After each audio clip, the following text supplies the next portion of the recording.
Usapang kalusugan sa Health Check Plus. Alamin ang mga payong medikal galing sa mga totoong eksperto. Ang kaalaman ay kapangyarihan.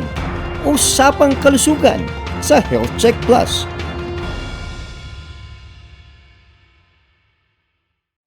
Magandang araw, Health Checkers! Magandang araw, Luzon, Visayas at Mindanao. Magandang araw din sa mga nakikinig at nanonood sa iba't ibang parte ng mundo. Isang mainit na pagbati mula sa bumubuo ng Health Check Plus, ang programang pangkalusugan na pinagkakatiwalaan ng mga eksperto.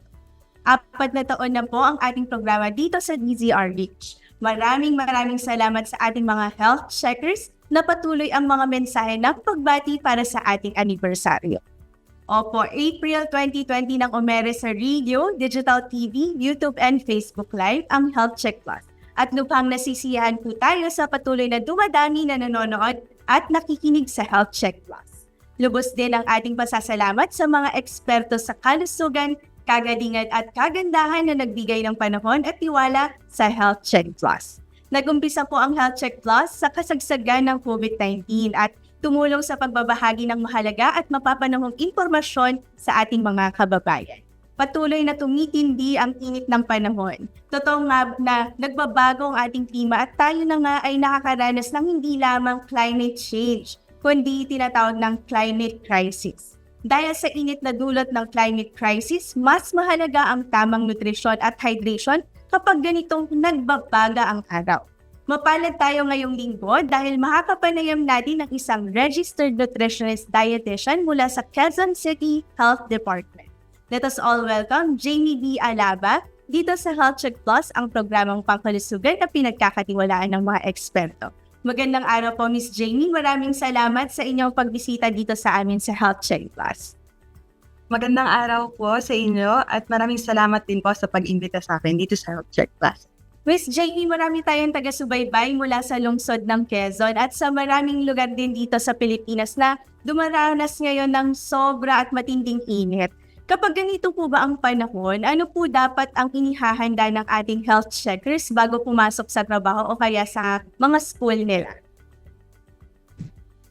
Kung may isang tip po ko para sa lahat ng mga ating taga-subaybay, ito ay dapat po tayo manatiling hydrated. So magbaon po tayo ng tubig, lalo na po kung magtatagal po tayo sa labas. Importante rin po magdala tayo ng payong o sombrero para masangga po yung init ng araw kung lalabas po tayo. Kung makakaya po, iplano din po natin yung mga strenuous activities o yung mga nakakapagod pong gawain na hindi po itataon sa tanghali kung kailan po pinakamainit at pinakatirik yung araw. Yun po, no, sobrang practical ng mga tips ninyo, Miss Jamie, no, talagang kailangan magbaon na ng tubig, kailangan hanggat maaari meron tayong payong nadala. Doon naman po sa tanghali kasi usually, di ba, may mga bata na from school o kaya yung mga nagla-lunch. Ano po ba yung considered na sa tingin ninyo dangerous hours, kumbaga, na nakatutok sa araw? Okay, so di ba po may mga klase po tayong PE or yung yun nga po yung nasabi niya, tumataon tayo ng recess at lunch, mga gantong oras. So, ang mga pinaka-dangerous po na oras ng tapat sa araw ay yung mga from 10 a.m. to 2 p.m. Doon po sobrang tutok yung araw, sobrang tirik po ng araw sa itaas. Yun po pala yun, no? So at sa ating mga health checkers, kailangan mag-ingat in between 10 a.m. up to 2 p.m. No? Kailangan protektado tayo sa sobrang init ng araw.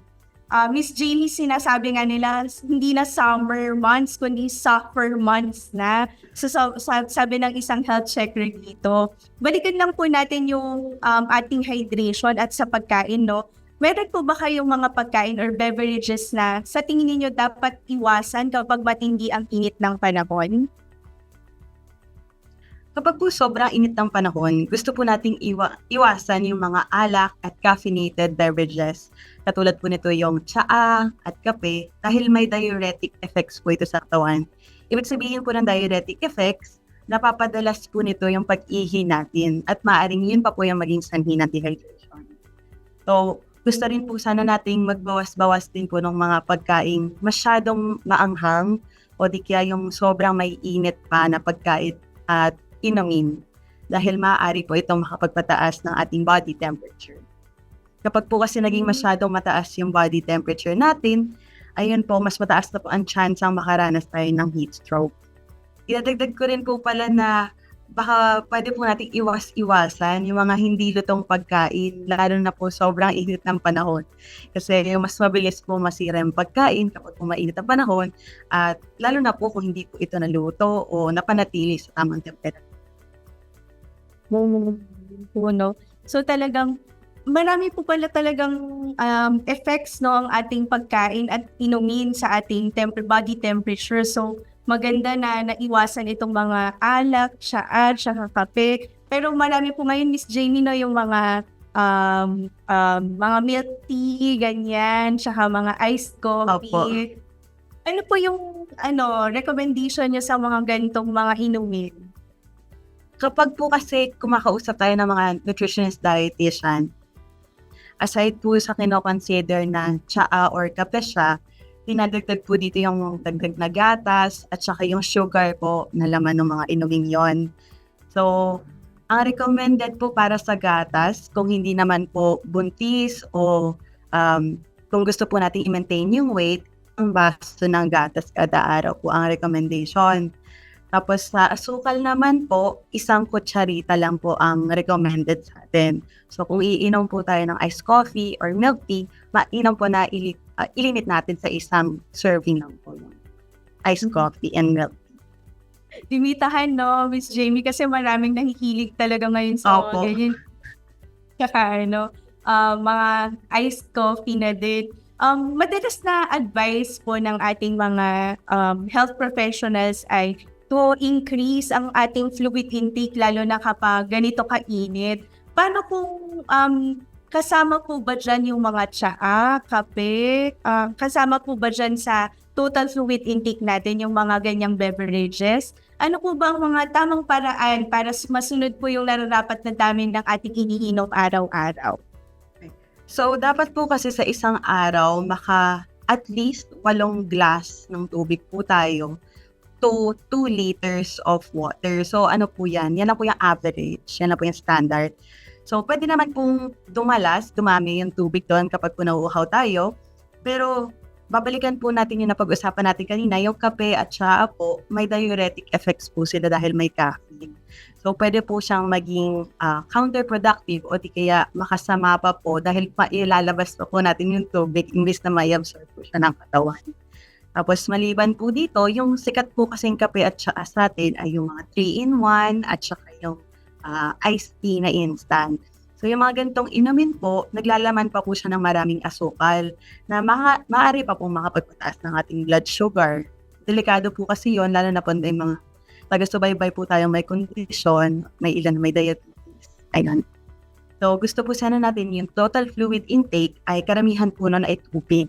Talaga.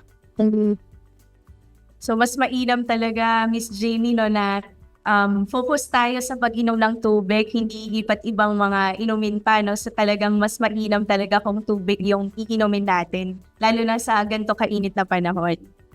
Opo. Okay. Mula naman sa isang nanay, Miss Jamie, nagtatanong po siya para sa kanyang pamilya. Anong pagkain ang makakatulong para hindi po tayo ma-dehydrate? Maliban po sa pag-inom ng tubig, makakatulong din po kung kakain tayo mga pagkain mayaman sa electrolytes. So, itong mga electrolytes po, mga asin o tinatawag na salt po siya sa katawan na tumutulong mag-absorb ng tubig sa katawan natin. So, yung mga pagkain mayaman sa electrolytes, pagkain at inumin po, halimbawa po niyan, saging, rich in potassium. And meron din pong coconut juice, yan, orange, yung prutas po na orange, at syempre, kasama din po dyan ng gatas kasi ang calcium po ay electrolyte din. Tapos meron din po tayong mga gulay naman na mayaman din po sa tubig. Prutas at gulay na mayaman sa tubig. Kasama po dyan yung pakwan, di ba po? Watermelon. Tapos lettuce, lechugas, mataas din po yun sa tubig, at cucumber. Yan pala, no? Pepino, no? Miss Jamie. So, maganda na piliin natin yung mga mayaman sa electrolytes saka gulay at prutas na maraming tubig, no, na content. Opo. Okay. Nabanggit niyo, Miss Jamie, kanina about sa sobrang init nga ay madalas napapanisan, no, ng mga pagkain ng ating mga taga-subaybay. Ito po ay tungkol naman sa food safety. Sinasabing dahil sa init nga ay problema na mabilis na masira o mapanis yung mga pagkain, lalo na po yung mga baon, no? Ano po yung mga wastong preparation at handling ng mga pagkain para iwas sa sakit sa tiyan? Madalas mangyari kapag summer months. Opo. So, para po madali nating matandaan, meron po tayong tinatawag na 5 C's of food safety.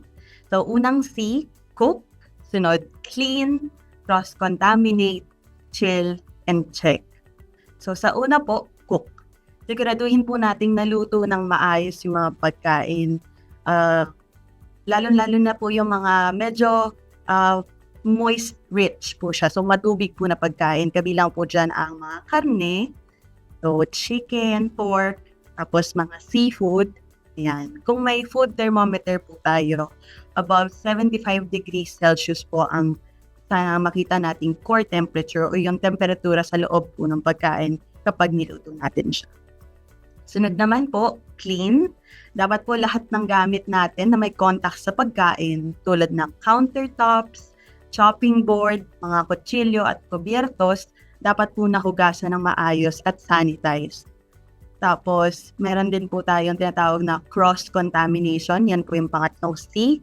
So, dapat po nating iwasan na magkahalo at magkadikit yung mga gamit natin sa pag-handle ng hindi luto at lutong pagkain dahil maaari pong makontaminate yung mga lutong pagkain kahit po tama at maayos yung pagkakaluto natin dito. Yung pang-apat naman pong C ay chill. So, importante po na tama yung pagpapalamig natin sa pagkain para po mapanatiling ligtas to. So, naluto po natin siya, napatay po natin mga mikrobyo. Ang ino-observe naman po natin ngayon ay hindi na po sila dadami. Dapat po palamigin po muna yung mga bagong lutong pagkain, di ba mainit po sila.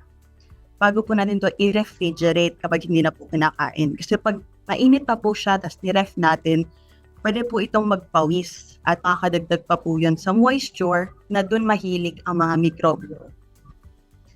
Tapos, kapag po, kunyari may tira po tayo sa ating hinain, dapat po mapanatili ito sa ref at hindi dapat tatagal ng 2 oras po sa labas, lalo na po sobrang init sa labas.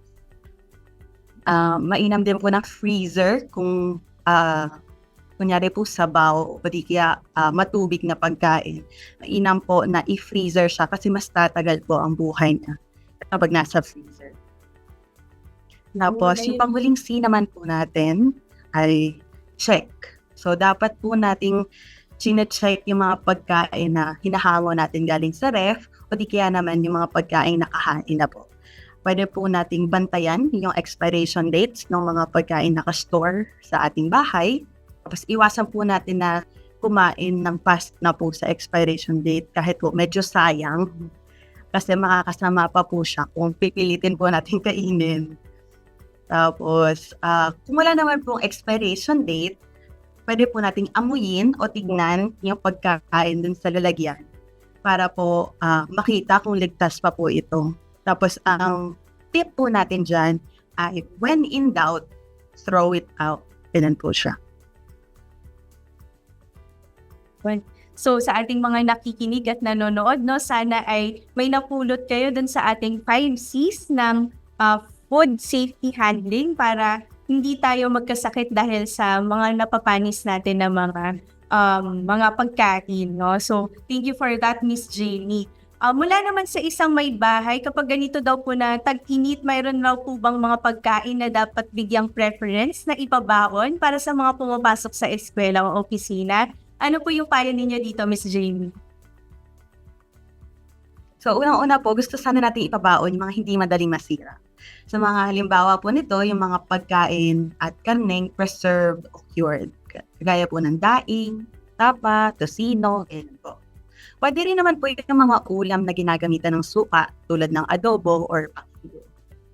Tapos, dahil nga po medyo mas maaalat po yung mga pagkain na yun, mas okay din po kung makakapagbaon po tayo ng mga prutas na mayaman sa electrolytes. Diba nga po yung kanina? prutas at gulay na mayaman sa electrolytes at tubig para po makatulong pa po ito sa hydration. Pinaka-common pong example ng mga pinapabaon na mayaman sa electrolytes ay apple, orange, pakwan, at grapes. Yan.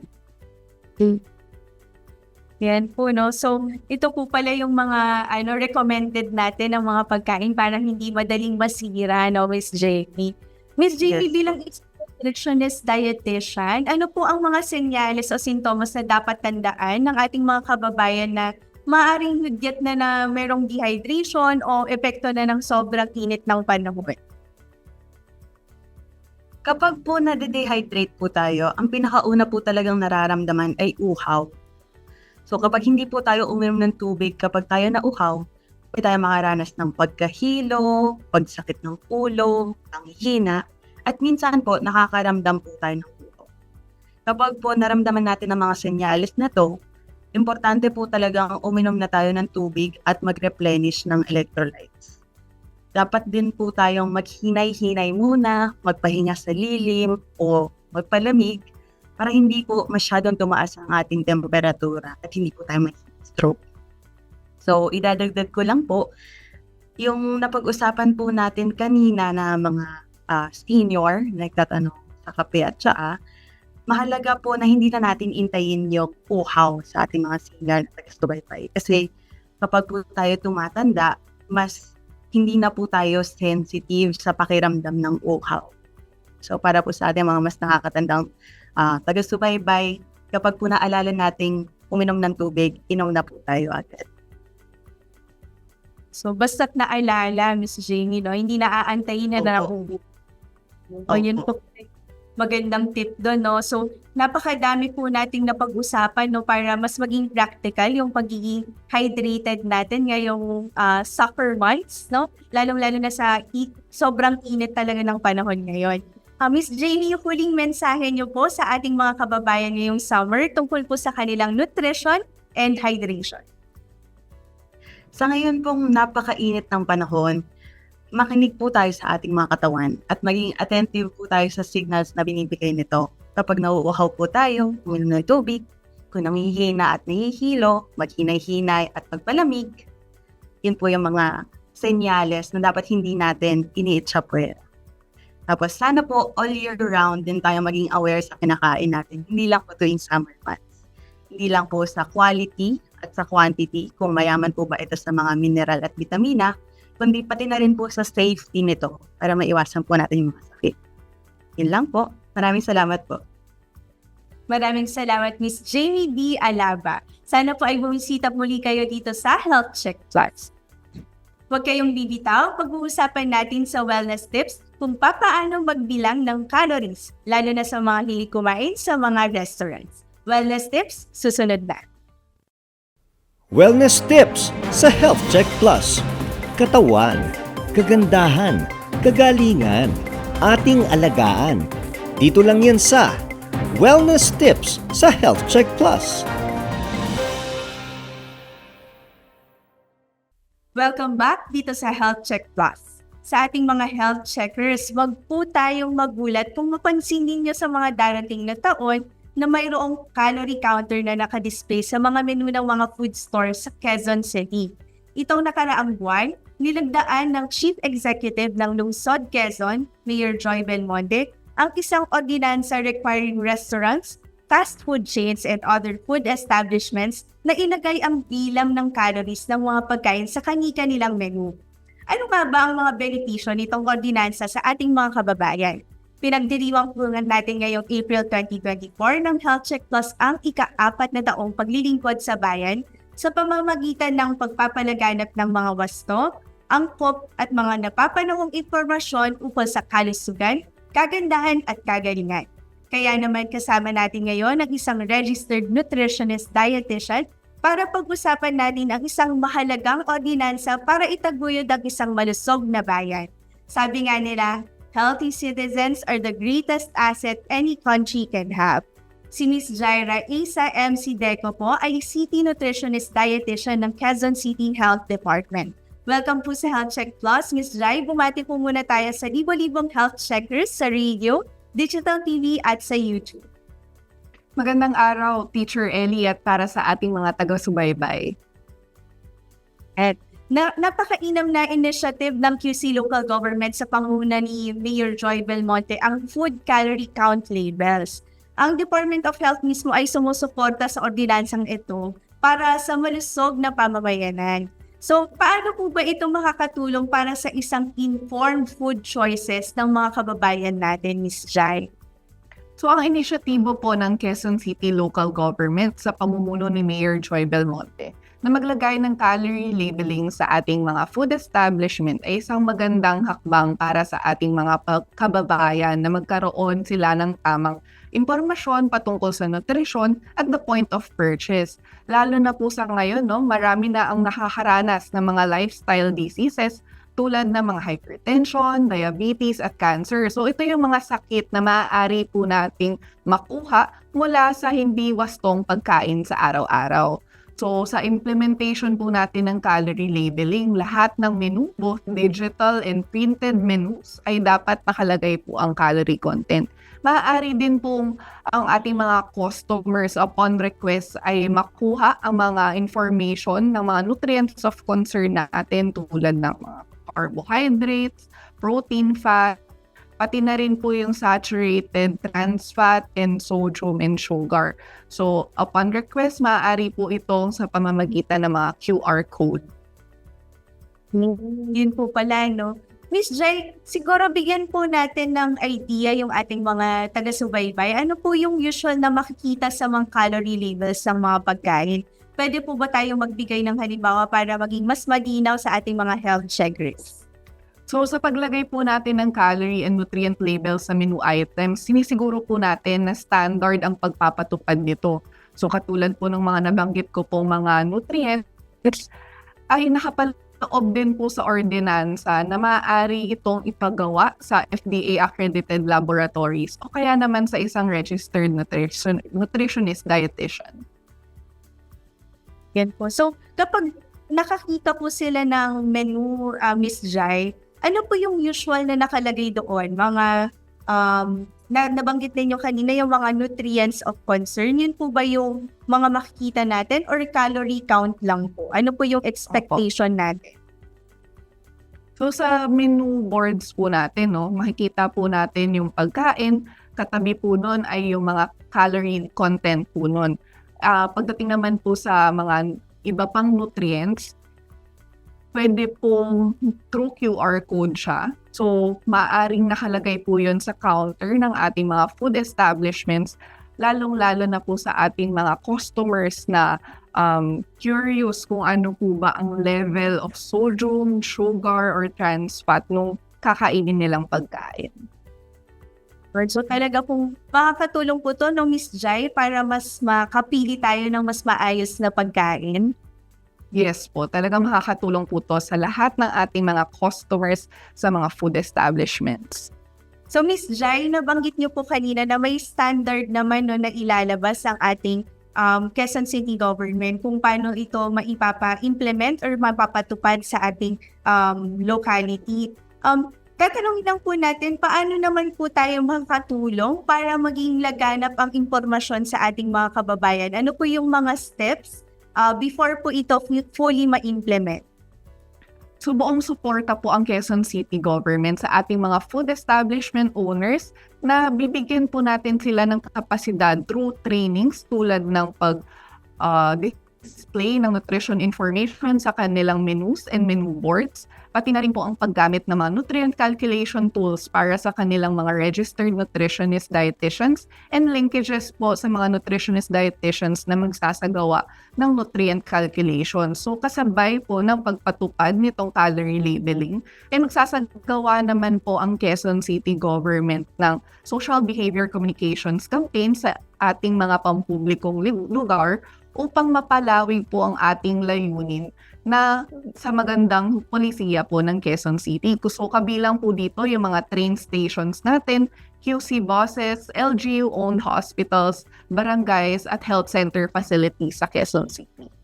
Yan, full force po pala ang ating QC government sa pagsuporta dito sa ordinansang ito. Nakakatuwa po. Meron po ba tayong timeline tungo sa full implementation ng ordinansang food calorie labeling sa Quezon City? Ano po yung expectation natin in terms of the timeline kung kailan po natin makikita na fully implemented na po ito sa ating mga food establishments? Okay, so nitong Marso lamang po ay napirmahan po ng ating Quezon City Mayor Joy Belmonte ang Calorie Labeling Ordinance. At kasalukuyan ang Technical Working Group po ay may 6 na buwan mula sa pagkapirma ng ordinansa para ihanda naman po yung implement. Ito po yung magsisilbing guide sa ating mga implementors. So upon the approval po ng IRR, ang mga food establishment owners naman po ay mabibigyan ng 1 taong grace period para maisagawa ang nilalaman ng IRR. So sa grace period po na ito, igay ng Quezon City Government ang aming suporta through our technical assistance para sa ating mga food establishment owners. So sa timeline po na yan, inaasahan natin na by 2025, magsimula na ang phases of implementation. So, unahin po natin yung mga food establishment owners na may 5 or more locations within and outside Quezon City po yan. And for the second phase naman po ay yung mga food establishments na may 2 to 4 branches. At sa panghuling phase ng ating implementation ay mga food establishment owners na nagkikater ng standardized menu. So, exempted dito ang mga businesses na nagka-qualify as barangay micro-business enterprise o kaya naman yung mga micro, small, or medium enterprises. Ito po yung mga karinderya owners po natin. Yeah. Kasama din po ba dito yung mga canteen, Ms. Jai, or exempted din po sila? Para naman po sa mga canteen, sa mga canteen po kasi hindi po standardized yung menu nila. Nag-iiba-iba araw-araw. Kaya sa ang magandang clarification for the ordinance. Ang target po natin ay mga establishments na may standardized menu. Ibig sabihin, yung mga pagkain o inumin ay regular na ibinibenta sa kanilang facility or establishment. Ito din po ay dapat inihahanda gamit ang same ingredients, pati na rin po ang dami ng ingredients sa isang meal. Yun po pala, no, pagka-standard yung menu, kasama po sila or kabilang sila dun sa pag-implement nitong calorie food count labeling. Dahil sa napakagandang ordinansa po na inuumpisahan ninyo dyan sa Quezon City tungkol sa wastong food calorie labeling, ano naman po ang benepisyo nito sa mga kababayan nating seniors o yung mga mayroong issues po tulad ng diabetes, mga heart-related medical conditions o yung mga matataas po yung cholesterol? So, ang ordinansang ito ay kapaki-pakinabang po sa lahat ng mamamayan. So, katulad na lang po ng ating mga seniors at mga health conditions tulad ng diabetes, heart-related medical conditions, at lalo na po yung mga matataas ang kolesterol. Sa pamamagitan po ng ordinansang ito, may kakayahan po silang mamili ng pagkain na makakatulong mapanatili yung kanilang blood sugar levels, blood pressure, at cholesterol levels. Iniiwasan kasi natin na magkaroon pa sila ng further complications dulot ng kanilang mga sakit. Yun po, no. Curious lang po kami, Miss Jai, kasi di ba merong mga food establishments na similar yung menu nila. Expected po ba natin na pare-pareho yung calorie count nito or meron din pong pagkakaiba depende po sa let's say food preparation or depende sa food establishment? Pwede po ba yun na i-expect ng ating mga nakikinig at nanonood? Maaaring magkaroon po ng pagkakaiba-iba ang calorie content po kahit similar yung food items na ibinibenta sa magkaibang food establishments kasi pagdating sa preparation, iba po ang pagsagawa or pagluto ng mga pagkain po na iyan, lalo na din po sa pagpili ng klase ng pagkain, yung ripeness, maaari din po yan makaapekto sa calorie content po ng pagkain. Ngayon po pala yun, no? So, napakaganda po talaga kasi nabanggit niyo po kanina na may support naman ng ating mga food establishments, no? Galing sa ating QC government para matulungan sila sa paghanda nitong para sa full implementation nitong ordinance na ito. Miss Jai, marami din po tayong mga kapamilya na mga health and fitness buff at enthusiast, no? Ano naman po ang magandang balita sa kanila patungkol po dito sa ordinansang ito? So, aaminin ko, Teacher Ellie, no, isa rin ako sa mga very active ang lifestyle at malaki ang tulong po ng ordinansang ito dahil hindi na sila mahihirapan mag-check and balance ng kanilang food intake at nakakasiguro po sila na ang nutrient labels na makikita nila sa food establishments ay standardized sa lahat ng kanilang mapagbibilhan ng pagkain. Yun po pala, no? Miss Jai, kasama po ba dito yung mga drinks o mga pagkain lang po na binibenta? Or isasama din po ba natin yung mga beverages na binibenta sa ating mga restaurants at food establishments? Yes po. So, kasama po sa ordinansa ay mga pagkain, kasama rin po ang ating mga beverages. Yung mga milk tea, mga soft drinks, kasama po yan. Yun po pala. No? So talagang maganda na ilunsad natin itong ordinansang ito kasi mas magiging conscious kumbaga, no, mga food choices natin. Ano naman po yung advice ninyo, Miss Jai, sa pagtingin or pag-examine ng ating mga food labels? Meron po ba kayong tips para sa ating mga health checkers kung para po mapili yung best po na food para sa kanila? So, yan. Ang isa naman pong tip na mabibigay po natin ay hindi naman kailangan ma-deprive yung food choices ng ating mga customers.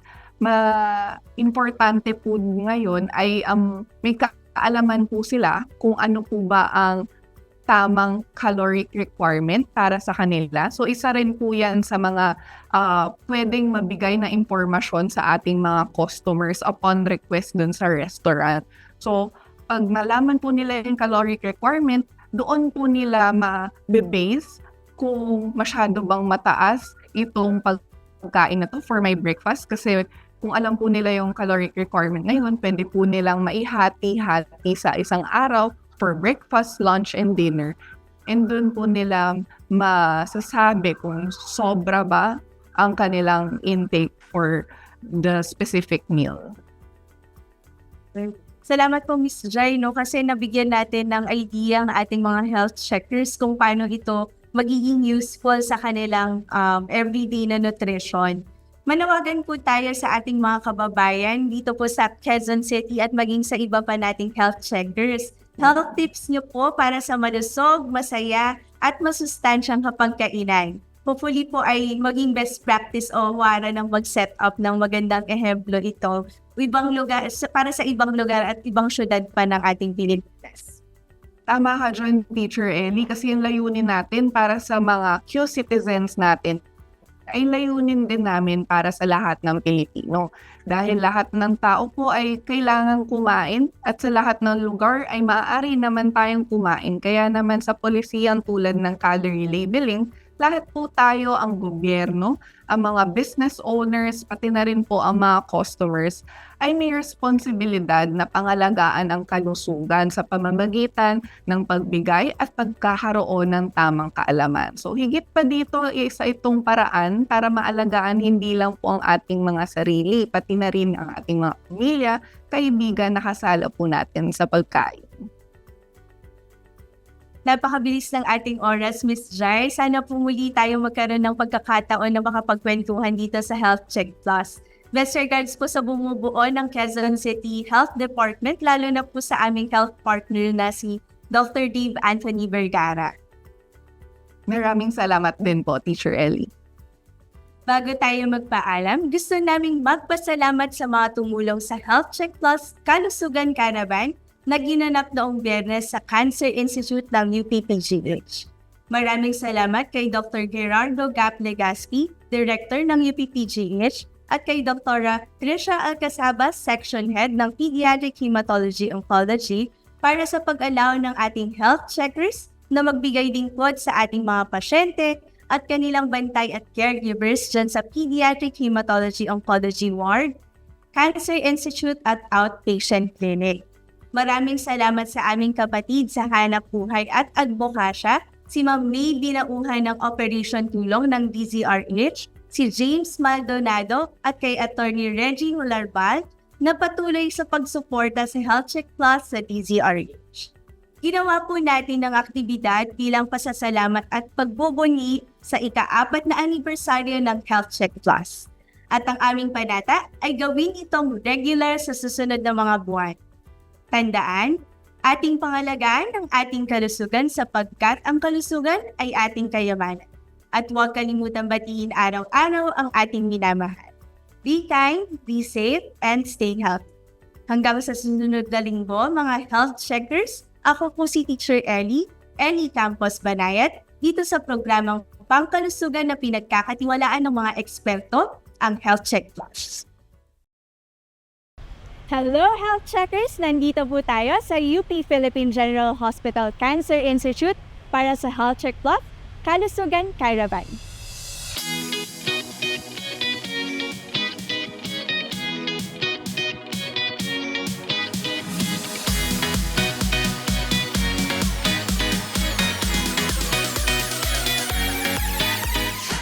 So ngayon po ay napakasaya po namin dito sa Health Check Plus, ang programang pangkalusugan na pinagkakatiwalaan ng mga eksperto dahil po kami po ay nasa 4th anniversary na.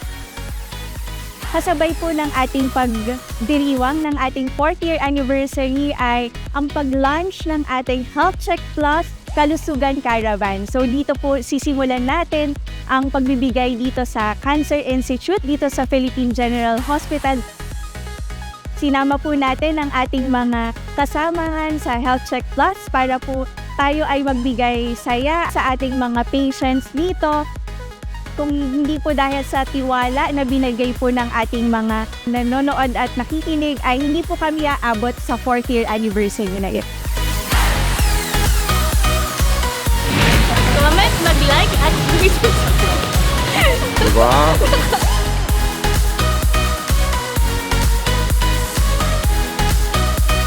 check the check! Check the check!